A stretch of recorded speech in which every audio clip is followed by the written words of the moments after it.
Tonight on VCU InSight. Students raise concern over the VCU Crime Alert system. A preview of the upcoming Rams basketball season. And a long-lost letter is discovered. All this and more, VCU InSight starts right now.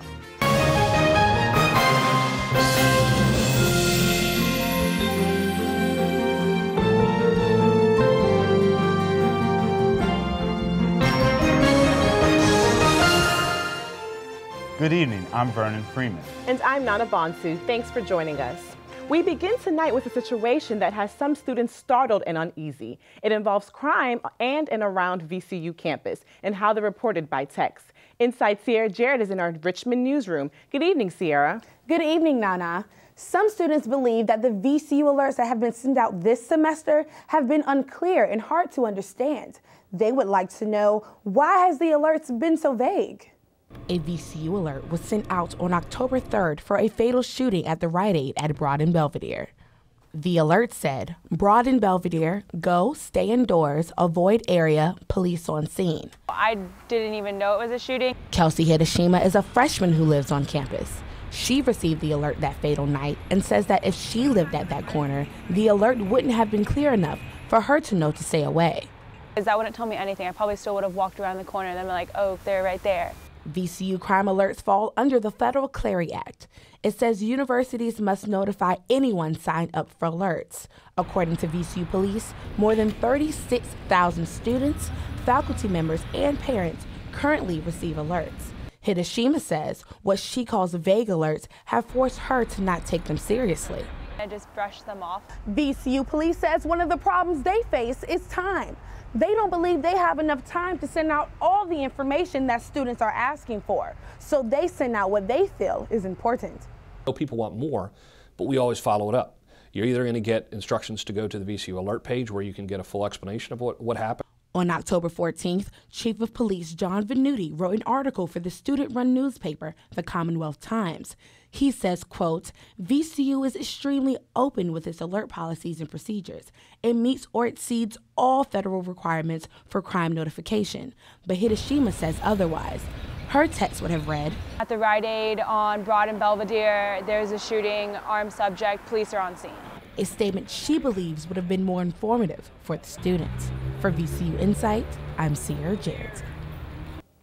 VCU police say that there aren't any requirements sent for the officers who send out the alerts, but they do believe that the alerts they send out for this semester have been appropriate for the crime. Back to you, Nana.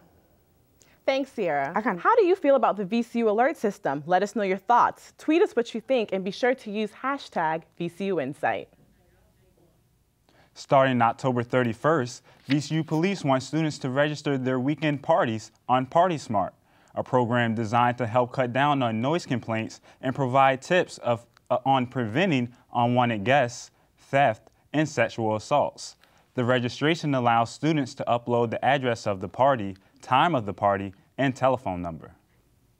4 men were arrested for trespassing in a vacant building on VCU Monroe Park campus, and it was the help of a VCU music professor that allowed police to catch these unusual suspects. InSight's Joel Rhodes reports.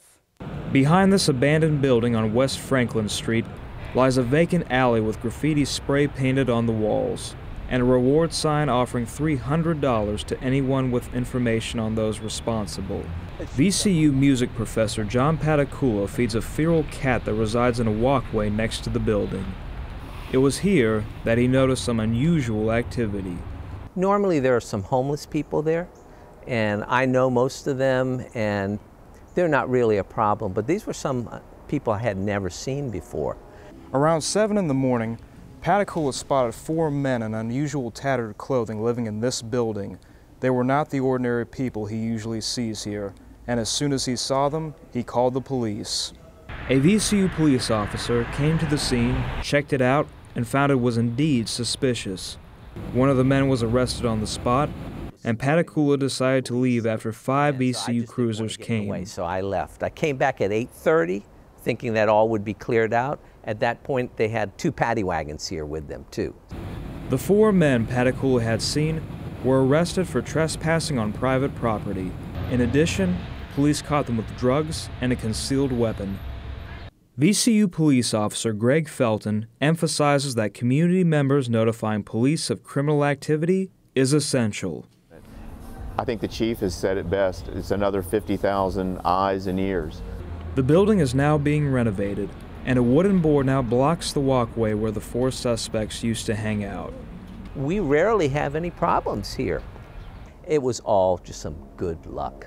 Some good luck that has made the VCU community a little safer. For VCU InSight, I'm Joel Rhodes. According to VCU police, the men who were arrested were not from the Richmond area. A trial date has not yet been set for the suspects. 2 plans are on the table to make Richmond more bicycle friendly. The first plan is to establish a 2-mile stretch on Floyd Avenue as a bicycle boulevard. The second is to create a cycle track beginning on Main Street that would connect VCU's Monroe Park campus to Capitol Square. The City of Richmond will officially submit their plans to the Metropolitan Planning Organization and VDOT on November 1st. The Metro Richmond Zoo has new arrivals. 5 cheetah cubs were born earlier this month. 4-year-old Lana and 5-year-old Kitu both have new additions to the family. 3 males and 2 females were born to the first-time parents. Cheetahs are endangered, and breeding in captivity is usually very challenging. The litter is the only 3rd born in the United States this year. The cubs have not yet been named. You may have noticed Richmond's downtown arts district has gotten a makeover. Venture Richmond has partnered with the City of Richmond for the RVA Arts District Beautification Plan. In a 2-day installation, over 200 Capital One employees volunteered to plant 1,200 plants. This includes flowers, shrubs, and trees to enhance the area. This project covers 13 blocks, including the Broad Street downtown corridor and the 400 block of East Gray Street. The makeover is projected to be worth over $100,000. Many different forms of art have flourished due to the cultural expansion in the Richmond area. As 2015 approaches, many are excited to see the new construction of the Institute of Contemporary Art on the VCU campus. InSight's Natasha Haskamp is in the studio to show us how it may change the face of the Richmond art scene.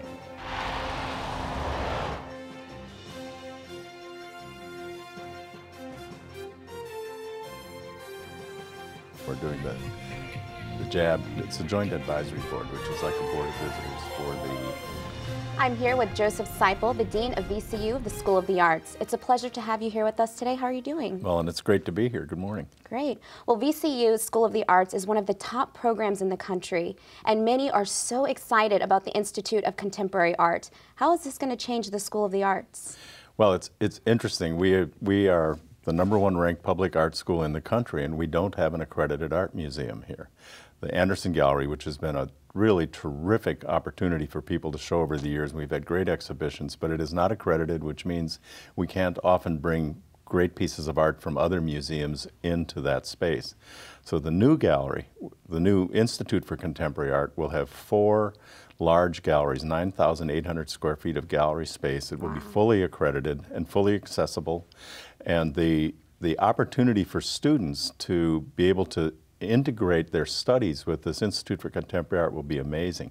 And the other thing to think about is with 4 galleries with exhibitions continually going on, all of the artists that will be coming into the area, not only to interact with the students, but also potentially to give lectures in the 250-seat auditorium that's going to be there, where we will invite the neighborhoods and of course our community in, and so that not only will it be something for the students, but it'll also be an open door to the university and to the art school and all of the great creative things that we have going on this campus. Very nice. We actually have some video of where the location of where it's going to be. Great. Now, is it going to be taking up the entire parking lot, or is it going to be bigger than the parking lot? Or it takes on the entire parking lot. It will have the building, and then it will also have a sculpture garden in the back and a reflecting pool. It will have a cafe and a catering kitchen in the basement that will be able to handle about 400 to 500 people for big events.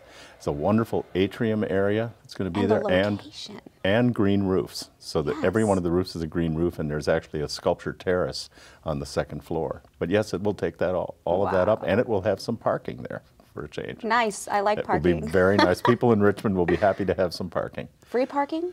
It will be free parking for the Institute. Great. Yes. Now, the big picture. How will this change Richmond, the Institute? Well, if you think about where it sits on the corner of Belvedere and Broad, right there next to the Carver neighborhood, to the Jackson Ward neighborhood, VCU, the downtown Richmond corridor. So it'll be actually kind of a front door to Richmond's creative experience. But if you think about what it can do in terms of catalyzing conversation between our neighborhoods and making sure that we are connected to the city in a way that is really valuable and for both sides. And you'll note that the building doesn't have a front and a back.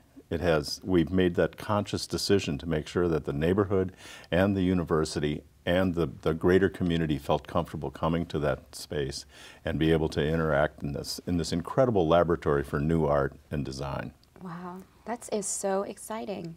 I'm very excited for this. And how are you? Are you excited for this? I couldn't be more excited. We've been working on this for a long time. Good. We're now 2/3 of the way towards our funding goal. And we hope with some help from our great neighbors and those people who are interested in this actually happening, that we'll be able to break ground sometime this academic year. Great. Well, I've been speaking with Dean Seipel. It was a pleasure to have you here, and best of luck to you in the Institute of Contemporary Arts, and I can't wait to see what it does for Richmond. I am with you. I can't wait either. I'm looking forward to it. Gosh, that's awesome. So tell me more about the Institute. So you said there's no...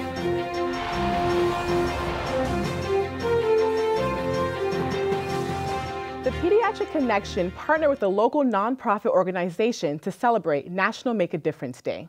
The group hosted its 3rd annual 5K, while 350 people took part in the run. Others enjoyed food, games, and cheering on runners as they approached the finish line. The Pediatric Connection raised over $18,000. A portion of proceeds will be donated to Art 180, a nonprofit that provides art-related programs for children in challenging situations. History is all around us. It can sometimes be found right in your own home. InSight's Paisley Winkler shows us how one VCU student found a letter from World War I.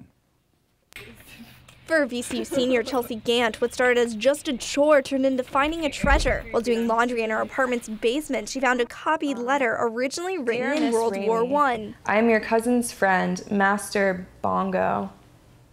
It seemed kind of crazy just because it obviously looked really old. And then I saw the date on it, which was 1918. Wanting to know more about the letter and maybe donating, Chelsea went to the Virginia Historical Society. Her item is one of about 150 items they see yearly.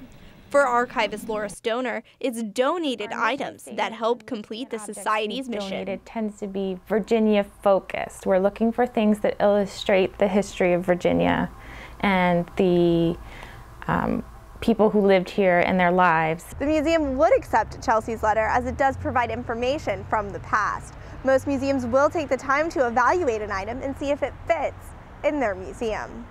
Chelsea Gant's letter provides insight on how people communicate and death. Jessica Guild has donated items to the Historical Society and did not realize the significance until after. I think that a lot of people don't realize that the stuff that happened yesterday is history, and before cleaning out my grandmother's house, because nobody in my family really thought about the stuff related to my grandfather as being history. Gant is choosing to keep the letter, but will continue to search for history in her apartment. That, like, my eyes have always been open to looking around for little pieces of history. And you'll never know what you find in your home. For VCU InSight, I'm Paisley Winkler. The Virginia Historical Society has over 8 million items archived. Most of the items come from donations. The Virginia Museum of Fine Arts is home to more than 33,000 works of art. This year, the museum is branching out and celebrating the holiday season at Stony Point Fashion Park.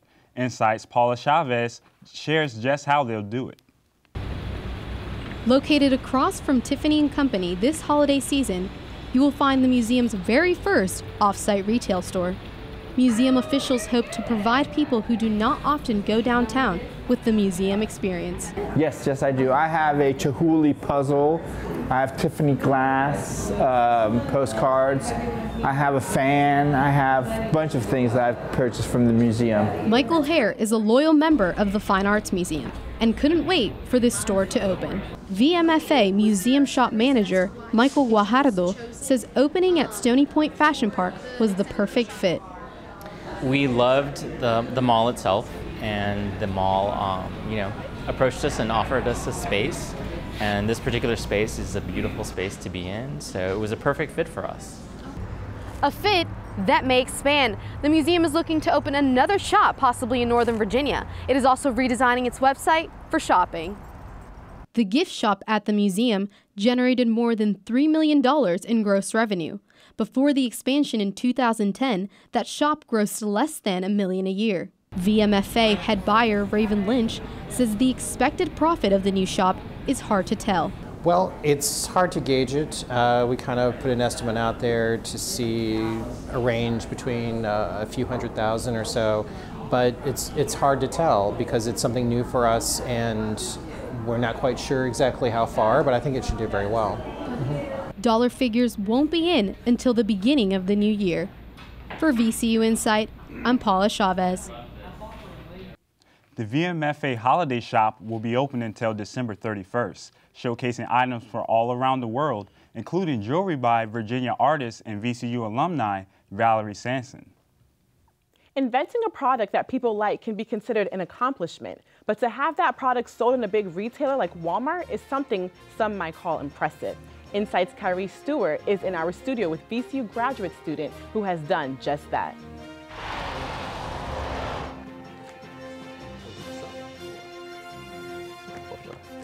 Every year, Walmart challenges inventors to get on the shelf, a competition where the winner gets to have their product sold in their stores. And one of the finalists is currently a student here at VCU, Toomey Orion. Thank you for joining us. Thank you. Okay, so you have the product with you, but first, tell me more about what the Get on the Shelf competition is and how you got involved. Okay, the Get on the Shelf competition is a place where inventors can submit their products to Walmart.com and have the ability to possibly sell their products on Walmart.com or even in Walmart stores. There were thousands of inventors who submitted their products, multiple rounds of auditioning and other rounds. We actually even had a web series where 5 episodes were shot and people were able to vote on their favorite products. We're currently in the final round of the competition, and this final round is determined based on pre-orders. Okay, so tell us a little bit more about what you invented. Like, okay, what exactly? All right, so this is called a Scripps customizable wristband, and it's a wristband that allows you to draw and erase with a simple swipe of a finger. It's mainly geared towards kids, but anybody can use it. We've had adults even, so they had a lot of fun with it too. Okay, so there are many wristbands out there on the market like Livestrong, but what makes this different is that, you know, you can actually leave a message, or, you know, like if I wanted to leave myself a reminder, or if I wanted to leave, like, you know, if I had a friend, I can leave them a message, you know. But so how does like the judging and the competition work? Do people vote on it, or is there like a panel of judges that determine who wins? It's pretty convoluted competition. There's many rounds. There were rounds of voting for the general public, but this week, October 29th and through 31st, we're actually going to be doing it based on pre-orders only.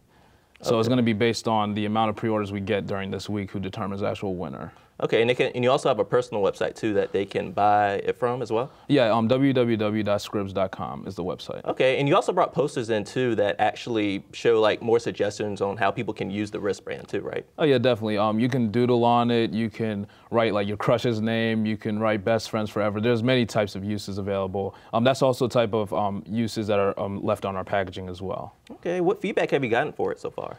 It's been amazing. We just did an event at the Science Museum this past week where we interacted with a lot of parents and kids in the local Richmond area, and they just loved the device. They were just thinking of many different types of uses for it, drawing some really like crazy characters, writing each other's names, and really they had a lot of fun sharing it both with their friends and with their parents. Okay, is this marketed mainly towards kids, or are there any uses like? Is it just for kids? It's mostly for kids. It's mostly for fun. Of course, adults, like there's a lot of uses you can have, like you were saying, leaving reminders or remembering to do something here or there. But it's mostly for like just fun and doodling because of the dry erase ability. Now, I've read that you've had this idea for quite a while, like over a year or so. Where exactly did you get the idea of a wristband that you can leave a message on? All right, so there's 2 main reasons, and I created this in 2012. One was when I was a younger child, I loved to draw all the time, and I didn't really find a place where I can do that at all times. I would, like, you could even go to my house now, see the drawings I have on the walls. Like, I would draw everywhere I could. But I feel like that's something that connected with kids today. Like, they had this want to be able to create at all times. That's the first reason. And the second reason was, like we were just saying before, I love wristbands. I love like the Live Strong craze, and I mean I didn't wear silly bands, but I did love that craze too. And I just felt like if I wanted a message that was tailored to me, there wasn't anything available for that. If I say I was having a terrible day, I couldn't show a wristband saying I was having a terrible day. Or if I'm a Colts fan, so if the Colts win a big game, I want to be able to promote that, and I couldn't do that with the wristbands that were available. All right, well, this is a very unique idea, and I hope you sell many. Thank you very much for having me. Thank you. I've been speaking with VCU graduate and inventor Tumi Oridan. Thank you for coming to me. Thank you. Former President Bill Clinton joined gubernatorial candidate Terry McAuliffe in a 4-day campaign trail through Virginia. One of the stops was Richmond Community High School. More than 500 people filled the small auditorium to see the former president and hear what he had to say about the Democratic hopeful. Clinton and McAuliffe also hit spots in the Tidewater region, along with Virginia Tech and Roanoke. As the gubernatorial election approaches, VCU students are pumped up to get out the vote. Students from VCU Aspire program have gone to Mosby Court to help register voters. The Student Government Association has teamed up with Virginia 21 to register students online through TurboVote. VCU Votes is also providing a nonpartisan information about candidates. Students can go online to the VCU Votes website to get information about where to vote. With the season starting soon, expectations for the VCU men's basketball team are high. InSight's Philip Marcello has a special preview with the Rams have in store for us this season. Good evening, Philip. Good evening, Vernon. On October 13th, Ram fans got a sneak peek at the Black and Gold game, the first scrimmage of the year that was open to the public. USA Today has VCU ranked 15th in their preseason poll and even has the Rams returning to the Final Four. Coach Shaka Smart and what he calls Havoc officially returned to the Siegel Center November 9th. With the loss of 3 seniors after last season, fans are wondering how the team will fare. Seniors Rob Brandenburg and Javante Reddick will be the unquestioned leaders, but some new faces are expected to make an impact. I'm looking forward to Jordan Burgess. I think most Ram fans are. I mean, he was a top 100 recruit. I'm interested in seeing Mo. Every time I look at him, he looks like a linebacker or a tight end. I mean, he's 6'6", 250 or so. Has a wingspan of 7'1". Mo Alley Cox is a power forward, while Burgess will play the wing. The addition of those two players gives Coach Smart something he really values: depth. Wes McElroy of Sports Radio 910 keeps a close eye on VCU basketball. To me, the biggest strength of this team is going to be the 2 Ds, depth and defense. While depth may be VCU's strength, the question that looms is who will replace Darius Theus at point guard. Robinson believes junior Briante Weber can help fill the void. Briante Weber's stats when Darius Theus is on the game are really good, so there's no reason to think that Briante can't step it. McElroy believes the Rams' tough schedule sets the team up for a strong postseason run. This conference schedule, the non-conference schedule, all the above, is going to really challenge it and prepare it for if and when it gets to the tournament. Now it's time to see if Coach Smart and the Rams can live up to expectations. For VCU InSight, I'm Philip Marcello. The Rams have a tough non-conference schedule that includes 4 ACC teams and a tournament in Puerto Rico. They begin the season at home on November 9th. Nana? The Undead were active over the weekend, and it was for a good cause. The 9th annual Richmond Zombie Walk took place October 26th. Zombie people, zombie dogs, and zombie hunters of all ages stumbled through Carytown. Although the event was free, the zombies did collect donations for the American Cancer Society. Each year, the zombies have been able to raise hundreds of dollars. And finally tonight, the holiday season is fast approaching. And with Christmas right around the corner, so is the stress of getting your children the right gift. Adding more stress for some people is not being able to afford that perfect present. InSight's Rebecca Hayslip reports. Justine Andrews is a single mom of 2 little girls, 5-year-old Talisha and 6-year-old Janiyah. Most kids at that age have a long list for Santa. A tea table.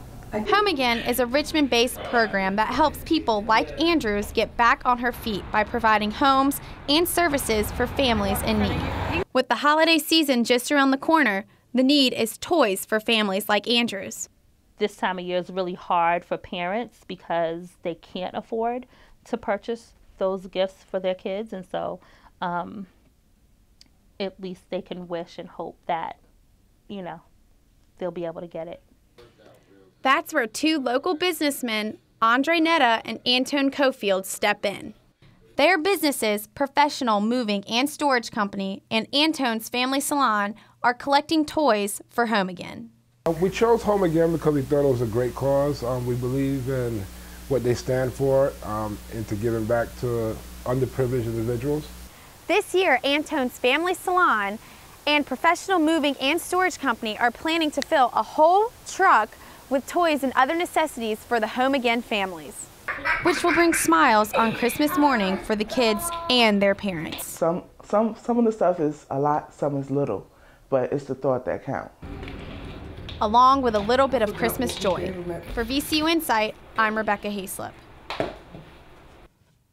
The group is not only asking for toys, but also for things that parents could use in the Home Again program as well. That's it for this edition of VCU InSight. Make sure to check out our website at insight.vcu.edu. You can also find us on Twitter, Instagram, and Facebook under VCU InSight. Thanks for tuning in. I'm Vernon Freeman. And I'm Nana Bonsu. We'll see you next time.